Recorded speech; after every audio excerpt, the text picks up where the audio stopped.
오늘 우리에게 주실 하나님의 말씀 봉독해 올립니다. 요한복음 9장 1절에서 3절까지 말씀입니다. 예수께서 길 가실 때 날 때부터 소경된 사람을 보신지라. 제자들이 물어가로되 라삐여, 이 사람이 소경으로 난 것이 네 죄로 인함이오니이까 자기 오니이까 그 부모 오니이까. 예수께서 대답하시되 이 사람이나 그 부모가 죄를 범한 것이 아니라 그에게서 하나님의 하시는 일을 나타내고자 하심이니라. 아멘. 이 장애 선교회는 2000년부터 미주에서 캘리포니아에서 베이스를 두고 미국 전역에 있는 이 장애 사역자들, 장애 사역하는 교회들을 위해서 훈련과 또 여러 프로그램, 또 토요학교도 하고 많은 프로그램을 하다가 저희들이 딱 10년 전에 우간다로 가서 지금 아프리카 사역을 계속하고 있습니다. 오늘 본문을 보면 왜라고 하는 제자들의 질문이 나옵니다. 여러분들 신앙생활을 하면 할수록, 깊게 하면 할수록 우리가 가진 왜라고 하는 질문이 사라지던가요? 우리가 신앙생활을 하면 할수록 의문이 사라지는 게 아니라 오히려 더 많아지는 것을 알 수가 있습니다. 이런 겁니다. 왜 평생 주님께 충성하며 살아오신 정말로 모범이 되신 집사님 암으로 쓰러져 고통 중에 계십니까? 새벽 기도를 가던 권사님이 갑자기 뛰어든 자동차에 치여 호망이 세상을 떠난 일도 있습니다. 왜 그러죠? 무고한 아기가 태어난 지 몇 달도 안 되어 하나님 품으로 가야 합니까? 왜요? 왜 수십 년 눈물로 기도했는데 나의 사랑하는 자녀는 아직도 세상의 어둠 속에 헤매이나요? 그렇게 정직하게 비즈니스를 운영하고 살아가는데도 불구하고 오히려 옆집에 하나님을 욕하고 마음대로 사는 자의 사업은 잘 되고 하나님을 찾는 우리는 여전히 막막한 자리에 허덕입니까? 하는 기도를 드리게 됩니다. 이런 수많은 왜라고 하는 질문은 제가 사랑하는 성도님들로부터 직접 들은 그런 질문입니다. 오늘 여러분들도 왜라고 하는 질문을 다 가지고 계실 겁니다. 제가 아프리카 선교 현장을 누비면서도 많은 왜라고 하는 질문을 듣게 됩니다. 왜 우리 아프리카 땅은 열강에 짓밟히고 자원은 빼앗기고 남은 것은 가난뿐입니까? 왜 우리 아프리카는 금과 석유와 다이아몬드가 나는 아주 좋은 땅에 살면서도 여전히 하루 한 끼조차 먹기 어렵습니까? 흑인이라는 이유만으로 노예로 팔려가고 지금도 여전히 사람으로 대접받지 못하고 사는 이유가 뭐죠? 왜 우리는 아침 일찍부터 밤늦게까지 열심히 일해도 밥 한 끼 제대로 해결하지 못하고 자녀들은 여전히 굶주려야 합니까? 왜 전쟁과 독재와 부패는 끝이 없고 가장 약한 아이들과 여인들이 그 희생양이 되어야만 합니까? 청년들은 일할 땅이 있어도 일자리가 없고 희망 대신 절망만 배우며 자라야만 합니까? 제가 지금 10여 년 동안 아프리카 땅을 밟으면서 들어야 됐던 질문입니다. 50% 이상의 실업률의 젊은이들이 꿈을 가져도 일할 곳이 없고 그런 사람들에게 선교사가 가서 꿈을 가져라고 설교할 수가 없습니다. 왜 하나님은 아프리카를 이렇게 버려두신 것처럼 보이십니까? 하는 기도를 하게 됩니다. 오늘 본문을 보면 제자들이 예수님께 묻습니다. 날 때부터 앞을 보지 못하는 시각장애인을 향해서, 맹인을 향해서 제자들이 너무 궁금한 거예요. 그 당시에 모든 사람들이 가진 질문이었어요. 이 날 때부터 앞을 보지 못하는 이 사람, 누구의 죄 때문입니까? 라는 질문을 합니다. 그 당시에 이렇게 태어날 때부터 장애인이 되면 모든 사람들이 그런 생각을 하는 거예요. 아하, 죄 때문에 그렇구나. 벌 받아서 그렇구나. 지금도 아프리카 땅의 사람들은 장애가 태어나면 자기의 죄 때문에, 부모의 죄 때문에, 조상의 죄 때문에, 그리고 위치크래프트가 내린 벌 때문에 이런 생각으로, 심지어는 이 아이를 불에 태워 제물로 바쳐야만 그 가정에 화가 생기지 않는다고 지금 이 시간에도 그런 일이 번번이 벌어지는 것이 아프리카 땅입니다. 이 당시에도 제자들이 그 질문을 견딜 수 없어서 했어요. 누구의 죄 때문입니까? 부모님입니까? 아니면 이 아이의 죄 때문에 이렇게 태어났습니까? 근데 이 질문이 좀 이상하지 않습니까? 부모의 죄 때문에 그렇게 태어났다라고 믿는다면 뭐 그럴 수도 있겠지만 이 아이가 죄를 언제 지어서 그 앞을 보지 못하게 태어났다고 하는 것입니까? 질문 자체가 성립되지 않음에도 불구하고 그 당시에 사람들이 가지고 있는 철학적인 사고방식이 그랬습니다. 아마도 이 아이가 엄마의 뱃속에서 너무 발길질을 세게 한 것이 죄일까요? 아니면 그 당시에 이 죄는 그 위에 조상으로부터 내려와서 유전된다고 하는 생각들이 있었던 것 같습니다. 무엇이 잘못되면 우리는 이유와 원인을 찾습니다. 책임 추궁할 사람을 찾습니다. 누구 때문일까? 그런데 예수님의 대답은 전혀 달랐습니다. 이 사람이나 그 부모의 죄로 인한 것이 아니라 그에게서 하나님의 하시는 일을 나타내고자 하심이라고 주님이 왜에 대한 답을 하지 아니하시고 오히려 어떻게라는 답을 주셨습니다. 우리가 가지고 있는 수많은 왜라고 하는 질문에 대해서 하나하나 답할 수가 없다. 답할 필요도 없다. 질문할 필요도 없다.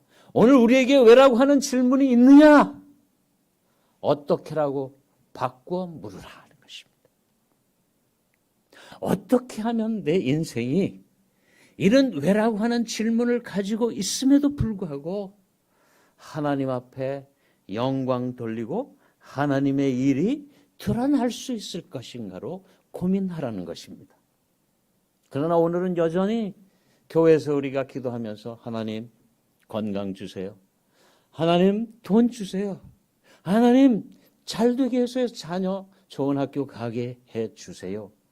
그렇게 되면 하나님 영광 돌릴 수 있다라고 우리 기도하지 않습니까? 그러나 하나님은 그렇게 말하지 않습니다. 우리가 건강을 잃었을 때 하나님 앞에 매어달려서 건강 주시라고, 건강 되찾게 해달라고 기도하지만 어떤 사람에게는 기적적으로 건강을 되찾게 하시지만 어떤 사람에게는 20년, 30년 평생 동안 병을 지고 살게 하십니다. 그러면 병이 나은 사람은 하나님 앞에 영광 돌리고 하나님 살아계십니다라고 간증을 하고 그토록 오랫동안 병 고쳐달라고 기도하는 사람은 하나님 응답 안 하신 걸까요?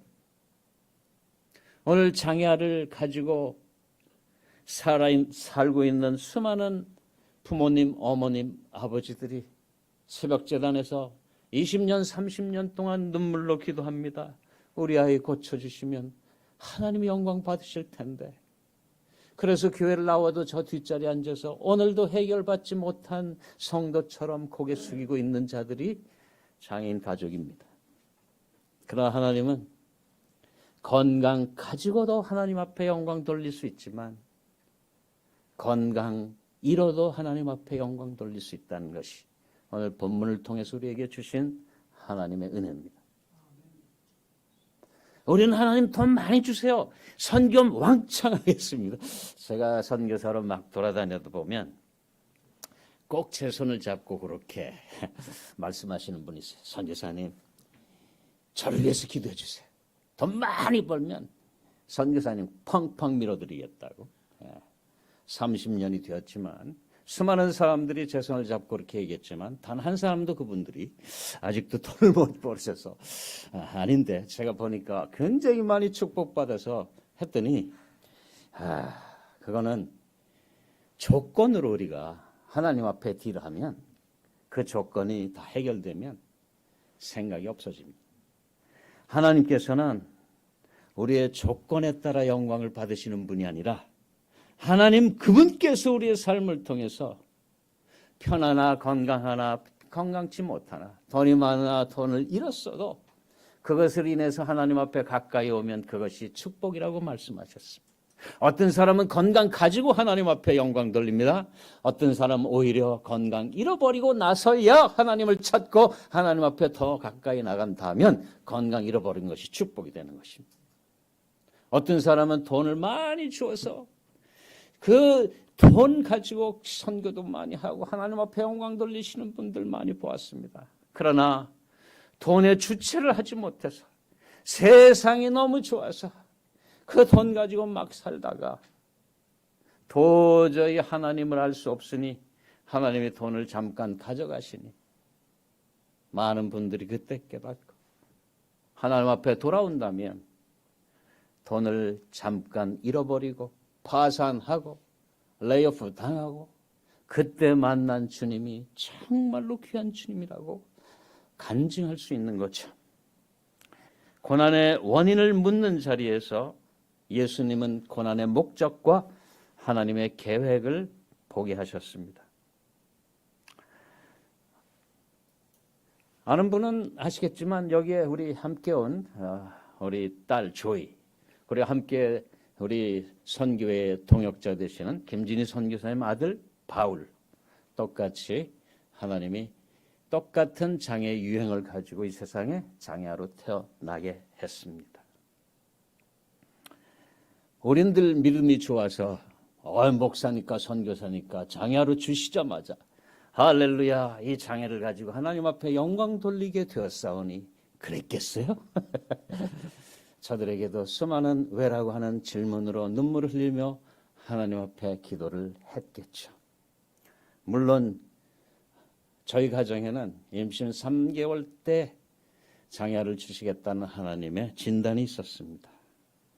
그때 거의 99%의 믿는 자나 믿지 않는 자나 목사나 아닌 사람이나 한국 사람이나 미국 사람이나 전부 다 어보션을 권했습니다. 그러나 믿음이 출중했던 저는 그런 것이 아니고요. 도무지 하나님이 주시는 아이를 낙태시킬 수 있는 용기가 없어서 하나님 앞에 눈물로 기도했더니 주신 말씀이 오늘 요한복음 9장 바로 이 말씀이었습니다. 장애를 가지고도 하나님 앞에 영광 돌릴 수 있다는 이 메시지를 듣자마자 하나님이 모든 눈물과 걱정과 근심과 아픔을 가져가셔버렸어요. 그날부터 지금까지 이 아이는 저희들에게 기쁨이 되고 그 이름이 조이가 되고 전 세계 수많은 나라의 장애사역, 장애선교를 통해서 어마어마한 일이 간증으로 쏟아져 나오는 축복을 저희들에게 주셨습니다. 저희 우간다 사역이 바로 오늘 주신 말씀의 증거입니다. 우간다 장애를 가진 아이들이 똑같이 외치는 말 역시 하나님 왜입니다. 왜 사람들은 내 아이를 저주받은 아이라고 부르고 왜 부모를 향하여 죄인이라고 손가락질합니까? 학교를 보내고 싶어도 장애아이를 받아주는 학교가 없고 꽁꽁 닫힌 문은 아이들에게 열려주지 않습니다. 아이들은 글을 배우고 싶어도 연필 한 자로 쥐어줄 기회조차 없고 그런 재정적인 여유조차 없습니다. 동네로 나가면 또래의 학교 다니는 아이들이 놀림과 돌팔매를 치고 그럴 때 부모는 집안에서 눈물로만 지켜봐야 하는 곳입니다. 병원은 없고 멀고 약값은 비싸서 간단하게 고칠 수 있는 말라리아조차 진단받지 못해서 말라리아 때문에 장애아가 된 아이들이 너무나 많고 생명을 잃는 아이들이 한 해에만 수만 명이 세상을 떠납니다. 그럴 때 우리는 어떤 질문이 나옵니까? 하나님, 누구 죄 때문에 이런 일을 겪어야 하고 특별히 아프리카 땅이 이런 일에 더 고통을 받아야 합니까? 라는 생각이 나옵니다. 그러나 우리 주님의 대답은 오늘 본문과 같이 똑같습니다. 이 부모의 죄도 아이의 죄도 아니고 그에게서 하나님의 일이 나타나고자 하심이라는 대답입니다. 그래서 오늘 우리는 왜 예수라고 하는 질문에서 멈추지 말고 어떻게 하나님의 일이 우리의 아픔과 고통과 우리의 눈물을 통해서 나타날 수 있을까에 대한 관심을 가지고 끝까지 주님을 붙들어야 합니다. 하나님이 나를 버리셔서 장애를 태어나게 하신 것이 아니다. 하나님이 나를 미워하셔서 오늘도 나의 기도를 들어주시지 않는 것이 아니라 하나님이 오늘도 내 기도를 외면하시는 분이라서 오늘도 나의 기도가 응답되지 않는 것이 아니라 오늘 하나님께서 우리 무언가 다른 사람에게는 맡길 수 없는 하나님의 신비를, 하나님의 놀라운 거룩함을 너에게는 맡길 수 있어서 하나씩 맡긴 것이 우리의 눈물이고 우리의 고통이고 우리의 아픔이고 우리의 기도 제목입니다. 우리 우간다에 우리가 이제 세울 학교가 이 질문에 대한 답입니다. 버려진 아이가 배움의 기쁨을 누리는 자리, 수치라고 불리던 아이가 하나님의 형상으로 전깃게 되는 자리, 절망의 울음이 찬양의 울음으로 바뀌는 자리를 만들기 위해서 우리 지금 이슬람권의 장애인 특수 종합학교를 시작하려고 합니다. 그것이 바로 하나님의 일이 드러나는 영광을 보게 될 것입니다. 제 나이 올해 딱 70이 되었습니다. 일을 마무리하고 접고 쉬어야 할 시간에 새로운 일을 시작하게 됩니다. 새로운 일을 시작하기보다는 그동안 마음속 기도 속 깊이 묻혀두었던 소원이 시작하게 되었습니다. 하나님이 지금 이 일을 하라고 명령하셔서 저는 왜죠? 왜 지금 이제서야 지금까지 20년 동안 이 제목을 놓고 눈물로 기도를 해도 허락도 않으시고 무관심하시더니 이제 쉬겠다고 하니 왜 이제 이 사인을 주시죠? 저의 건강도 저의 나이도 용기도 접어버렸을 때 하나님께서 하시는 우스운 질문이 네 나이가 어때서?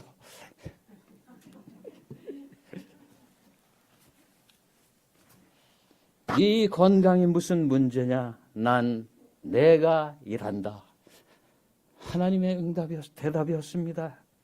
나는 네 나이와 네 건강에 의존하지 않고 하나님이 내 나이와 내 건강 가지고 일한다니까.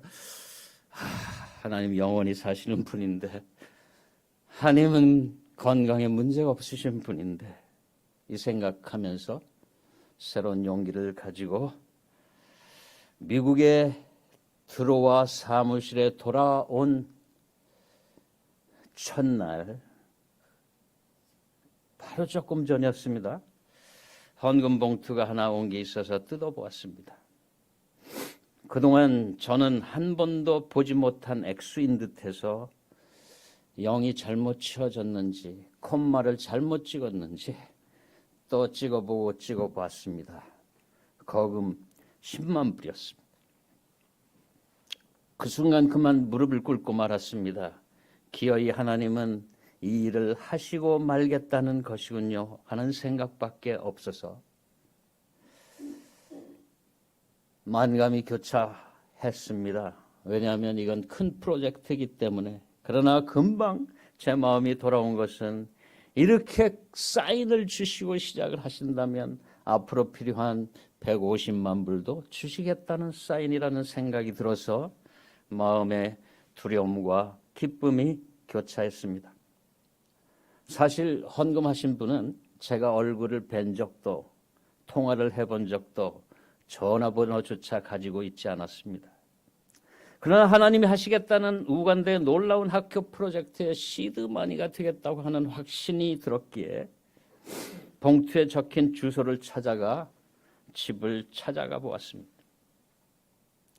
그런데 눈앞에 나타난 그 집은 아주 허름한 아파트의 3층에 사시는 사모님이었는데 목사님은 수십 년 전에 일찍 돌아가시고 참 어렵게 사시는 목사님 사모님이셨습니다. 찾아간 우리를 보자마자 왜 왔느냐고 오히려 핀잔을 주셨습니다. 기도 중에 하나님이 그냥 하라고 해서 했을 뿐인데 왜 자기에게 감사하느냐고 저희들 빨리 가라는 것이었습니다. 아마도 저희들이 생각하기는 사모님이 전 재산을 정리하시는 것 같았습니다. 제 마음에 두 랩돈을 드리는 성경 속 과부의 헌금 같은 것이었어서 이제 하나님께 드리는 이 시드마니가 10배, 30배의 축복으로 자라 우간다 장애 아이들의 꿈의 학교가 되게 해달라고 축복하며 기도하고 있습니다. 저희들이 이제 우간다 이슬람 지역에 장애 통합 학교를 설립하려고 합니다. 우간다는 북부 강성 이슬람권의 영향이 이제 우간다를 뚫고 남부 아프리카 기독교권으로 내려오고 있습니다. 그 중간 최전선에 적도에 걸쳐 있는 이 우간다가 북으로부터 내려오는 이슬람 세력을 버텨내야 하는 막대한 사명을 띠고 있습니다. 그러나 이런 이슬람 지역에 교회를 세울 수는 없는 법이어서 많은 선교사님들이 기도하던 가운데 저희들에게 그 놀라운 지혜와 방법을 알려주셨습니다. 장애아동을 위한 특수학교는 이슬람권에서 대환영합니다. 기독교 학교라고 이름을 붙이고 기독교 정체성을 가지고 들어간다고 해도 환영하고 있습니다. 이슬람 문화에는 장애아이들이 태어나도 인샬라, 신의 뜻이라고 생각합니다. 그래서 좋은 의미로는 이슬람권에서는 장애아를 버리지 않습니다. 죽이지 않습니다. 온 마을이 함께 돌봐주는 어떻게 보면 참 좋은 문화입니다. 그러나 또 반대로 신의 뜻으로 태어난 것이 장애인이기 때문에 그들에게 특별한 특수교육을 할 필요는 또 없다라고 생각합니다. 그래서 또 그런 아이들을 가르치려고 특수교사가 되려는 무슬림은 없습니다. 그렇게 하등한 계층을 위해서 일하려고 하지 않습니다. 그러나 여러분, 장애아를 가지고 있는 부모의 마음은 어디나 똑같습니다. 아프리카 사람이나 한국 사람이나 미국 사람이나 유럽 사람이나 장애아이를 가진 부모의 마음 똑같죠. 똑같이 마음속으로 기도하는 한 가지 제목이 뭔지 아십니까? 내 장애아이보다 하루만 더 살게 해주세요. 아무리 이 아이를 사랑한다 해도 어디 엄마만큼 이겠습니까? 그러나 저는 장애사역을 하는 이 교회나 단체에 보면 너무나 감사해요. 장애와 아이와 아무런 가족관계나 경험이 없는데도 불구하고 자기 아이들보다 더 사랑하는 그리스도의 사랑이 있기 때문에 저는 그 부모들의 얘기합니다. 당신이 하루 더 산다 한들 하나님께서는 하나님이 보낸 자녀를 당신이 부모로서 사랑하는 그 사랑보다 더 깊고 더 사랑하는 하나님의 사역자들을, 장애 사역자들을 이 땅에 놓으셨으니 편안하게 주님을 의지하십시오 그러겠습니다. 제가 2007년에 인도네시아 한 장애학교를 방문할 때 했는데, 그때 수녀가 운영하는 특수학교를 방문했는데 105명 되는 총 학생 중에서 전부가 다운 신드롬과 지적장애인 친구들로만 구성된 아주 독특한 학교였습니다. 그 수녀에게 제가 이렇게 물었습니다. 여러분 아시죠? 인도네시아가 전 세계에서 무슬림이 제일 많이 사는 지역이라고요. 굉장히 인구가 많기 때문에. 그 지역은 특별히 100% 무슬림 지역이었습니다. 그런데 캐톨릭 학교가 특수학교를 지어서 어떻게 그것이 가능합니까? 그리고 물었어요. 수녀님, 성경 가르치십니까? 그랬더니 그럼요. 그게 학교 설립의 목적인데요. 와, 그래서 물었습니다. 성경을 가르치는데 무슬림 부모가 아이들을 이 학교에 보냅니까? 고개를 끄덕끄덕거리에 저는 확인을 해야 되겠습니다. 그래서 거기 아이를 데리고 온 무슬림 부모의 손을 잡고 저 구석장으로 가서 또 오히려 다 짜고 얘기하는 것 같아서 구석장으로 잡아와서 살짝 물어봤어요. 이 학교에서 성경을 가르친다는데 괜찮습니까? 그 어머니의 또 두 분, 세 분을 같은 질문을 했습니다. 똑같이 들려온 대답은 no choice. 이 학교가 우리 아이에게 교육을 제공하는 유일한 학교입니다. 와. 그러면서 무안하든지 한마디 덧붙였는데 그 말이, 그 대답이 저의 마음을 너무 깊이 여운을 남겼어요. 하나님을 믿는데 캐톨릭 학교면 어떻습니까?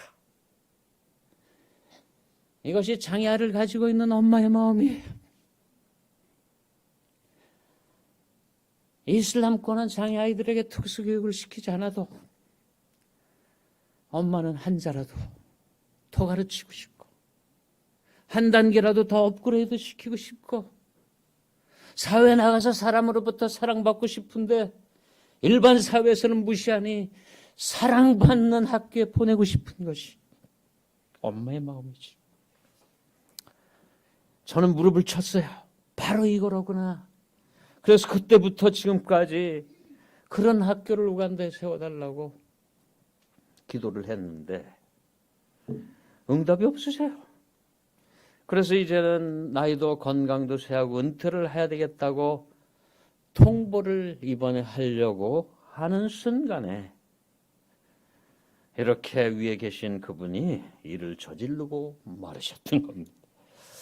참네 하는 이 질문을 가지고 저는 지금 이렇게 뉴욕을 방문하고 있습니다. 이제 아프리카의 놀라운 학교가, 그것도 이슬람 지역의 기독교 통합 학교가 세워지게 됩니다. 우간다 땅의 복음과 사랑의 전진 기지가 될 것입니다. 이 거룩한 부르심에 동참하는 길은 단지 아이들이나 선교회를 돕는 것이 아닙니다. 바로 이 길은 하나님의 축복을 내 것으로 만드는 놀라운 축복의 길입니다. 오늘 누가 이 축복을 자신의 것으로 만드시겠습니까? 이 비밀을 안 전 재산을 기꺼이 드린 우리 사모님, 이 하늘나라의 비밀을 알았던 거죠. 드린 그 헌금으로 우간다 아이들을 위한 천국의 땅을 사겠다는 것입니다. 우리는 이렇게 천국의 땅을 살 수가 있습니다. 사랑하는 성도 여러분, 오늘 우리의 삶에는 예수 그리스도를 믿어도 여전히 수많은 왜라고 하는 질문이 남아 있습니다. 그러나 오늘 주님은 우리에게 말씀하십니다. 이제 그만 왜라고 물어라. 이제 그만 왜라고 눈물 흘려라. 이제는 왜라고 탄식 속에 부르짖지 말고 우뚝 일어서 어떻게 여전히 고통 중인데요. 그럼에도 불구하고 어떻게 주님 하시는 일이 나의 삶을 통해 나타날 수 있을까요? 병 고쳐주시면 하나님 일하려고 했는데, 돈 주시면 하나님 선교하려고 그랬는데, 우리 아이 대학만 가면 주님 일하려고 했는데, 주님 그것이 아니라 지금 이 순간 너의 모습으로도 하나님의 하시는 일을 나타낼 수 있다는 것입니다. 이제 그러므로 우리는 왜라고 하는 절망에 머물지 말고 어떻게 하나님의 일이 드러날까라고 하는 소망의 자리로 나가야 합니다. 하나님께서 우리의 눈물을, 우리의 고통을, 우리의 질문을 통하여 결국 끝내 마침내 하나님의 영광을 드러내실 겁니다.